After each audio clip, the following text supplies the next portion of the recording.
এখন থেকে আর দোকানে যাওয়ার দরকার পড়বে না।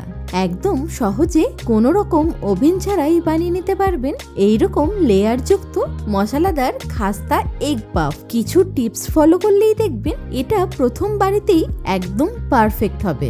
তবে চলুন শুরু করা যাক আজকের ভিডিও। আমি সুকন্যা।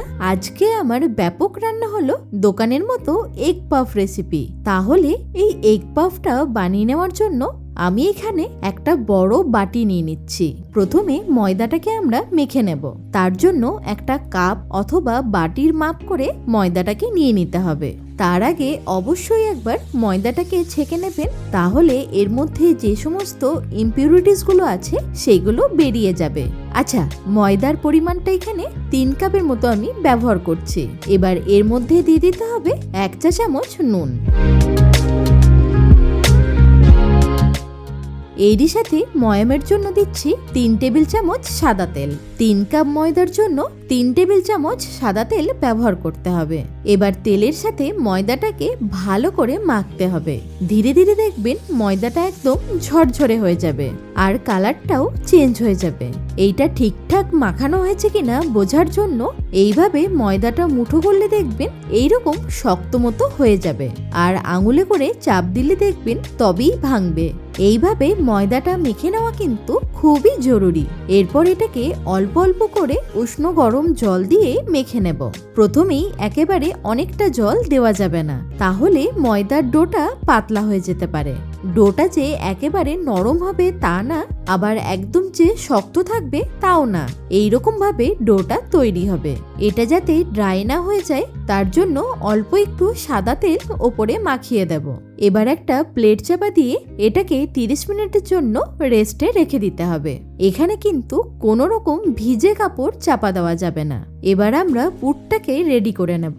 তার জন্য একটা ফ্রাই প্যান নিয়ে এতে দিয়ে দিচ্ছি 2 টেবিল চামচের মতো সাদা তেল। খুব বেশি তেল দেওয়ার দরকার পড়বে না। তেল গরম হলেই এতে দিয়ে দিতে হবে 1/2 চা চামচ গোটা জিরে। আমি এখানে 2টো মাঝারি মাপের পেঁয়াজকে এইরকম ছোট ছোট কুচি করে নিয়েছি। এটা এখন তেলে দিয়ে দেব। এবার এই পেঁয়াজটাকে 2 থেকে 3 মিনিটের জন্য একটু হালকা করে ভেজে নিতে হবে, যাতে এটা তাড়াতাড়ি নরম হয়ে যায়। তার জন্য এখানে কিছুটা নুন দিয়ে দিচ্ছি। এরই সাথে ঝালের জন্য দিয়ে দিতে হবে 2 থেকে 3টে কাঁচা লঙ্কা। তবে ঝালটা অবশ্যই আপনারা আপনাদের স্বাদ অনুযায়ী দেবেন। যখন পেঁয়াজের কালারটা চেঞ্জ হয়ে এরকম একটু ভাজা ভাজা হয়ে আসবে, সেই সময় দিয়ে দিতে হবে 1 চা চামচ আদা রসুন বাটা। আদা রসুনটা দেওয়ার পর এটাকে ভালো করে পেঁয়াজের সাথে নাড়াচাড়া করে নিতে হবে। 1-2 মিনিট নাড়াচাড়া করে নেওয়ার পর এতে দিয়ে দিচ্ছি 1 চা চামচ ধনে গুঁড়ো। এরই সাথে দেব 1/2 চা চামচ জিরে গুঁড়ো। তাছাড়া দেব 1/4 চা চামচ হলুদ গুঁড়ো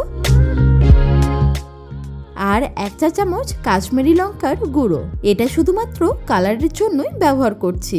এই বেসিক মশলাগুলো দেওয়ার পর আরো 1 থেকে 2 মিনিট কষাবো, যাতে মশলার কাঁচা গন্ধটা চলে যায়। তবে লক্ষ্য রাখবেন মশলাটা যাতে পুড়ে না যায়। গ্যাসের ফ্লেমটাকে একেবারে লোতে করে এই রান্নাটা করতে হবে। যদি আপনারা ভেজ বানাতে চান, সেই ক্ষেত্রে ডিমের পরিবর্তে এখানে কিছুটা সেদ্ধ আলু ব্যবহার করতে পারেন। এবার নুন মিষ্টির টেস্টটাকে ব্যালেন্স করার জন্য দিয়ে দিচ্ছি 1/2 চা চামচ চিনি।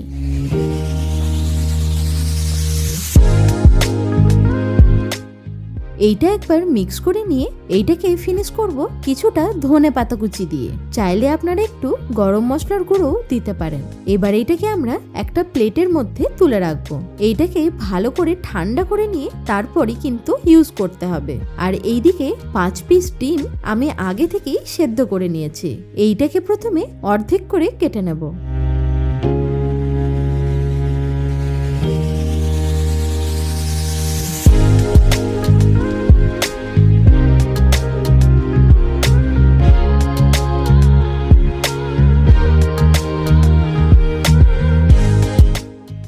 ডিমগুলোকে অর্ধেক করে কেটে নেওয়ার পর এইটাকে একটা সাইডে রেখে ময়দাটাও দেখুন এতক্ষণে বেশ ভালোভাবে সেট হয়ে গেছে।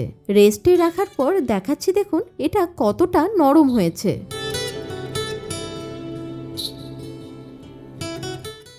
এবার এটাকে এভাবে একটু লম্বা করে নেব। এখন এটা থেকে 3টে লেচি কেটে নিতে হবে। দুটো লিচিকে রেখে দিয়ে এই একটা লিচিকে এইভাবে একটু আবারও লম্বা করে নেব। এরপর এই লম্বা লিচিটা থেকে এইরকম ছোট ছোট 5টা লিচি কেটে নিচ্ছি। এবার লিচিগুলোকে একটু গোল করে নিতে হবে। এরপর একটা স্ল্যারি বানিয়ে নেওয়ার জন্য একটা বাটির মধ্যে নিয়ে নেব 4 টেবিল চামচ সাদা তেল। আপনারা সাদা তেলের পরিবর্তে ঘি অথবা ডালডাও ব্যবহার করতে পারেন। এবার এর মধ্যে দিয়ে দেব 4 টেবিল চামচ কর্নফ্লাওয়ার। আমি এখানে কর্নফ্লাওয়ার ইউজ করছি, চাইলে আপনারা ময়দাও ব্যবহার করতে পারেন, কিন্তু কর্নফ্লাওয়ার দিলে পাফের টেক্সচারটা বেশি ভালো আসবে আর এর লেয়ারটাও খুব সুন্দরভাবে খুলবে। এখন এই কর্নফ্লাওয়ারটা তেলের সাথে ভালো করে মিক্স করে নেব। এইটার মধ্যে যেন কোনো রকম দানা দানা না থাকে, এইরকম স্মুথ হবে, ঠিক এই রকমটা। এরপর এটাকে সাইডে রেখে একটা লিচিকে কিছুটা শুকনো ময়দায় ডাস্টিং করে নিয়ে রুটি বেলার মতো করে বেলে নিতে হবে।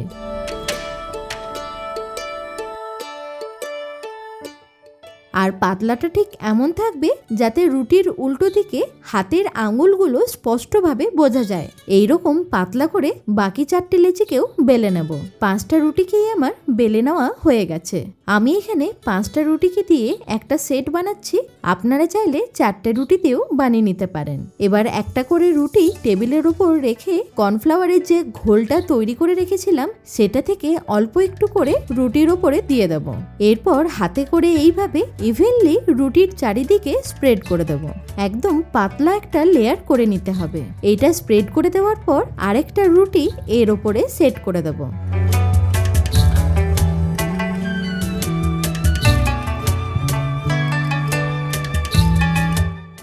এই প্রসেসে বাকি রুটিগুলোকেও সেট করতে হবে।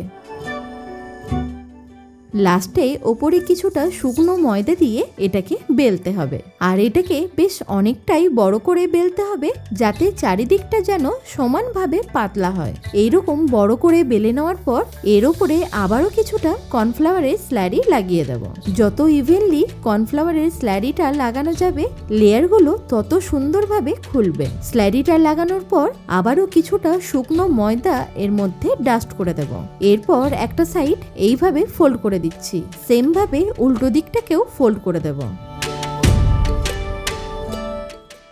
এরপর আরও একটু কর্নফ্লাওয়ারের স্লারি এর ওপর দিয়ে চারিদিকটাকে লাগিয়ে দিতে হবে। আবারও একইভাবে কিছুটা শুকনো ময়দা স্প্রিঙ্কেল করে দিচ্ছি।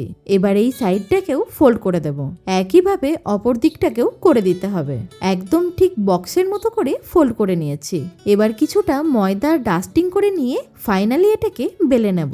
বড় করে এটাকে বেলে নেওয়ার পর একটা ছুরি বা পিৎজা কাটার দিয়ে চারিদিকটাকে সমান করে কেটে নিতে হবে। এখন এটার মাঝখান থেকে এরকম করে কেটে নেব। আমি এটা থেকে 4টে শিট কেটে নিয়েছি। যদি একদম ছোট ছোট করতে চান সেই ক্ষেত্রে 6টা শিটও কেটে নিতে পারেন। এবার আমাদের আগে থেকে তৈরি করে রাখা পেঁয়াজের মশলাটা শিটের ঠিক মধ্যেখানে এইভাবে দিয়ে দিতে হবে। এখানে খুব বেশি মশলা দেওয়া যাবে না, তাহলে ভাজতে গেলে বেরিয়ে যেতে পারে। এবারে এই পেঁয়াজের ওপরে অর্ধেক ডিম এইভাবে রেখে দেব।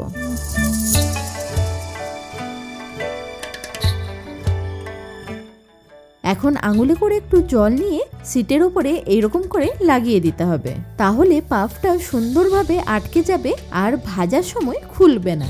এরপর একটা সাইডকে এইভাবে নিয়ে মুড়ে দেব।